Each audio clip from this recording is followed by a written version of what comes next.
상식 파괴님께서 저한테 질문을 하셨어요. 그래서 이제 대답을 좀 드리려고 하는데요. 저는 특별히 어떤 당을 지지하지 않습니다. 그냥 좋은 사람. 그러니까 이제 강인하면서 정직하고, 그러면서 성실하고, 뭔가 우리나라를 위해서 좀 좋은 법안을 내줄 수 있는, 그러니까는 주권자 입장에서 일할 수 있는 사람을 이재명 경기도지사님 말고도 좀 많이 나왔으면 좋겠다. 그런 사람이 더 많이 나와서 힘을 합쳐서 이 그 삼성 적폐 공화국으로부터 벗어나야 된다. 이 언론 적폐와 사법농단, 이 심각한 걸 보면은 정치하는 사람들 중에서도 일부 분명히 좋은 사람이 있을 텐데 완전히 전부 다 숨었나 이런 생각이 드는 겁니다. 그래서 그런 사람들이 조금 더 빛으로 나왔으면 좋겠다 하는 그런 바람이 커요. 그래서 당을 떠나서 그런 사람들은 누구든지 박수를 보낸다, 뭐 이런 말을 먼저 드리고 싶어요. 그런데 거기 제일 이제 완전 온갖 그냥 오물을 뒤집어 쓰면서 완전히 최고 선봉에 서 있잖아요, 이재명 도지사님이. 그래서 주권자들이 힘을 합치지 않으면은 이 강자들의 횡포를 해결할 수 없다. 우리나라는 70년이 됐잖아요, 이 적폐가. 그래서 나선 거거든요. 그런데 이제 제가 바른미래당을 지지하는 게 아니라 거기 있는 젊은 청년, 뭐 그렇게 하여튼 40대는 아직 아닌 것 같아요. 최이배 씨가. 그분이 노회찬 그 국회의원이 이제 특활비 문제 가지고 나왔을 때 제일 먼저 동그라미 친 사람 중에 한 명이에요. 그래서 용기를 냈다는 생각에 박수를 보낸 겁니다. 자기 주관이 뚜렷하고 어떤 일이 있어도 정직하고 좋은 법안을 낼 수 있는 그런 가능성이 있겠구나. 바른당에 있지만 그런 생각을 한 거죠. 그리고 바른미래당 같은 경우에는 특히 이제 이번에 그 선거 과정에서 완전히 이제 자한당하고 한 몸이 아닌가 하는 생각을 했죠. 왜냐하면은 하태경하고 김영환이 둘이서 힘을 합쳐가지고 남경필을 도왔잖아요. 근데 그 돈은 주권자들의 혈세였거든요. 선거 자금이 어디서 나옵니까? 결국은 바른미래당에 떨어진 돈이에요. 그 돈이 10억 이상 20억 이하 되는데 김영환이라는 그 들떨어진 사람한테 그 돈을 다 갖다 쏟아 부었다는 게 말이 돼요? 그렇다면은 바른미래당의 손학규 그분에게 미래가 있나요? 근데 어떻게 바른미래당 자체는 절대로 내가 지지할 수 없는 당이에요. 하지만 자한당보다는 좀 나을라나 하는 그런 생각은 이제 하고 싶죠. 완전히 우리나라가 이렇게까지 썩어 있으니까 걱정이 안 될 수가 없는 거죠. 그리고 저기 민주당에서도 50%는 완전히 삼성 장학생이 아닌가 의심하게 되죠. 왜냐하면 지금 가만히 있는 거 보세요. 그리고 선거하는 과정에서 김진표하고 전해철이 하는 걸 보세요. 그 사람들이 과연 주권자들을 위해서 일을 하나요? 안중에도 없습니다. 그런데 무조건 민주당이라고 해서 눈에 뻔히 보이는데 무조건 지지한다. 그거는 말도 안 되죠. 민주당 안에서 문재인 대통령이 일을 잘할 때는 지지하는 거고, 예를 들어서 좀 못할 때 있잖아요.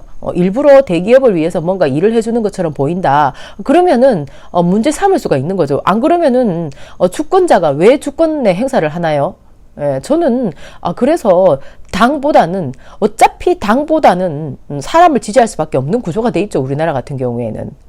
그리고 그렇게 손학규가 한심한 게 다 드러났지만 손학규를 지지했었던 친 손학규는 이낙연 국무총리였죠.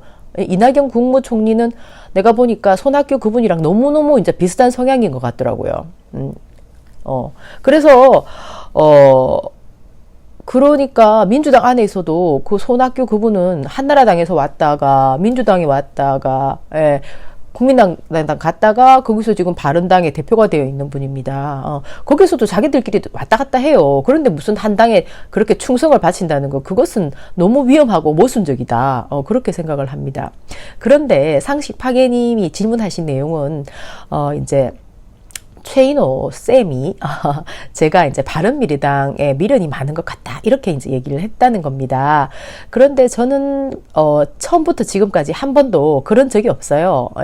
바른미래당 자체에 무슨 희망을 품었다거나 그런 거는 없어요. 그냥 그때 안철수가 교육 대통령이 되겠다고 했기 때문에 나는 교육이 제일 문제라고 생각을 했었거든요, 항상. 근데 그 전에 이제 이 그 평화의 문제에 대해서 실은 완전히 포기를 했었어요. 완전히 계란으로 바위 치는 것 같았거든요. 완전히 막 종북에 빨갱이에 막 그런 식으로 맨날 몰고 나가니까.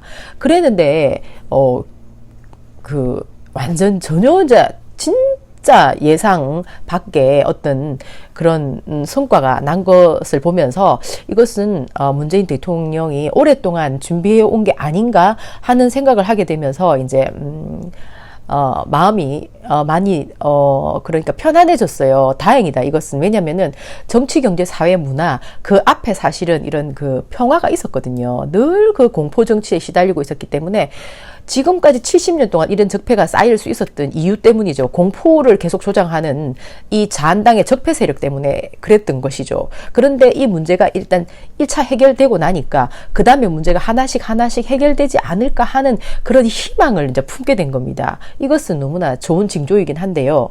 그렇지만 그래도 또 이재용이 풀려나는 걸 보면서 이것은 긴장해야 되겠구나 하는 생각을 동시에 이제 가지게 한다는 거죠. 예.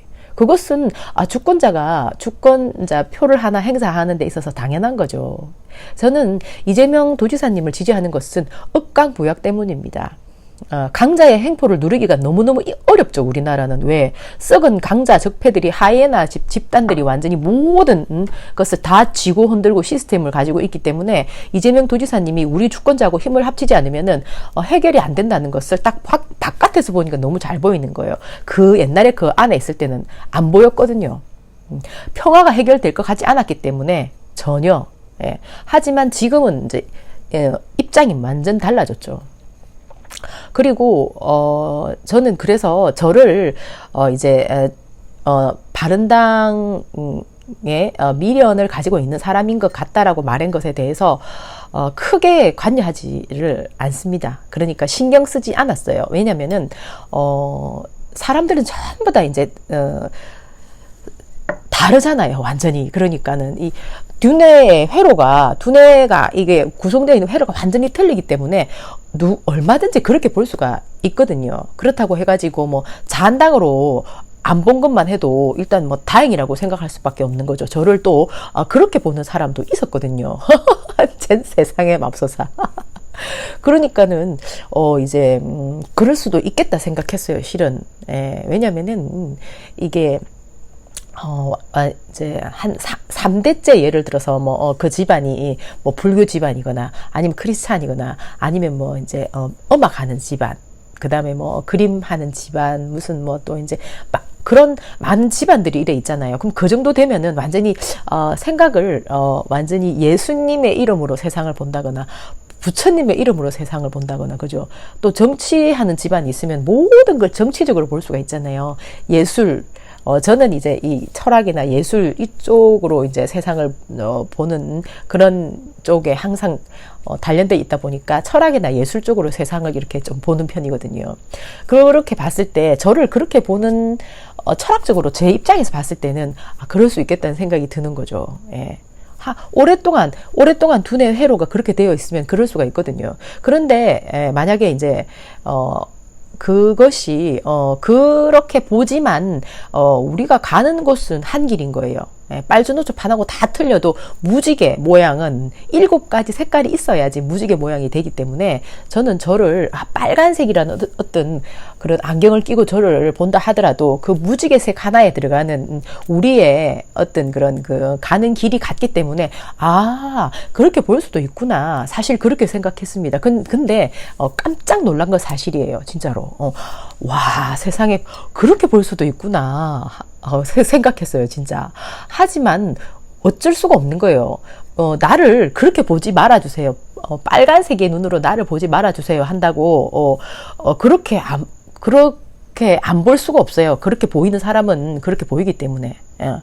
하지만은 내 입장에서는 적이 아니고 우리 이재명 지사님의 가는 억강부약의 길의 동지라고 생각을 하기 때문에 그렇게 본다 하더라도 그럴 수도 있구나 하고 그냥 저는 생각을 했었어요. 예. 그런데 이제 예를 들어서 이제 저처럼 그렇게 생각을 하지 않고 굉장히 기분이 나쁜 분들이 계신 거 있어요. 그러니까 상식 파괴님 같은 경우에는 어떻게 선량한 사람들을 그렇게 볼 수가 있느냐 이렇게 생각을 하잖아요. 근데 이제 그러니까 선량한 이재명 지지자들이 파랗게 보는 세상을 빨갛게 보는 사람이 어떻게 그럴 수 있느냐고 말하지만, 파랗게 보는 사람은 이 빨갛게 보는 사람과 너무 이제 어떻게 보면은 두뇌의 구조가 틀리기 때문에, 그렇기 때문에 이것을 나쁜 인간이야 이렇게 말한다는 것은 굉장히 이제 피로감에 물들게 하고 힘들게 할 것 같아요. 그것은 왜냐하면은 아무런 해결책이 없거든요. 왜냐하면은 빨간색이 파란색이 될 수 없고 파란색이 빨간색 두뇌가 될 수 없죠. 예. 그 정도로 생각의 회로가 틀리기 때문에 그냥 우리가 보는 길이 그냥 이재명 도지사님이 가져가는 억강부약을 다 같이 힘을 모아서 실현하자 하는 게 같을 뿐이지, 우리의 두뇌는 완전 다 틀립니다. 다 다른 부모한테 나왔잖아요. 어떻게 같겠어요. 예. 미국도 이 나라마다 얼마나 문화도 틀린가요. 하지만은 우리가 실현하고 싶은 것은 어떤 행복이잖아요. 예. 그것을 실현하기 위해서 하나의 점을 본 거죠. 그러니까 억강부약을 외치고 계시는 강자의 횡포와 싸우는 이재명 시장님의 어떤 정의로움에 우리가 함께 해서 이 세상을 바꾸는데 힘이 되자 한 것은 다 똑같은 겁니다. 다르다. 저는 제 입장에서 얘기하자면 제가 무슨 너무너무 대단한 융통성이 있다거나 완전히 어마어마하게 이제 플렉시블 하다거나 그래서 그렇다는 말씀을 드리고 싶지 않아요. 근데 제가 이제 주로 심취해 있는 부분이, 그러니까 예술이나 철학 이쪽으로 좀 많이 심취해서 살다 보니까 완전히 주로 이제 그런 쪽에 있는 사람들이 연구하는 분야는 너무너무 다른 사람들을, 다양한 사람들이 섞여서 살고 있고, 그 사람들이 왜 그런 구조가 될 수밖에 없었는지를 많이 이제 접하게 되죠. 책을 통해서라든지 연구를 하게 되잖아요. 관심 분야니까. 그렇다 보니까 빨갛게 세상을 보는 사람은 나를 그렇게 보는구나. 저는 그냥 그렇게 이해를 한 겁니다. 너무너무 그분의 말씀이 완전 옳다. 그래서 내가 그렇게 행동해야지. 그렇지가 않아요. 저 역시도 예를 들어서 제가 그러면 초록색을 좋아하니까 나는 초록의 눈으로 세상을 보는데요. 빨간 세상을 보는 사람을 이해할 뿐이에요. 나도 같이 동화돼서 빨갛게 세상을 보는 게 아니라. 그렇기 때문에 저는 한 길로 가는 것, 갈등이 있을 수밖에 없겠죠. 하지만은 저는 제 입장을 말씀드린다면은 저는 그냥 빨간색도 파란색도 다 그럴 수 있다. 절대 그럴 수 없는 것은 이 삼성 족벌 체제를 가져가서 어떤 그런 하이에나 정신으로 있잖아요. 썩은 고기를 먹겠다고 달려드는 저 집단은 절대로 이해할 수 없고 싸워야 될 곳은 저곳에 있기 때문에 나는 이재명 도지사님을 생각하면서 나아가는 분들은 누구든지 감사하게 그냥 좀 생각을 하고 있어요. 화이팅! 바이!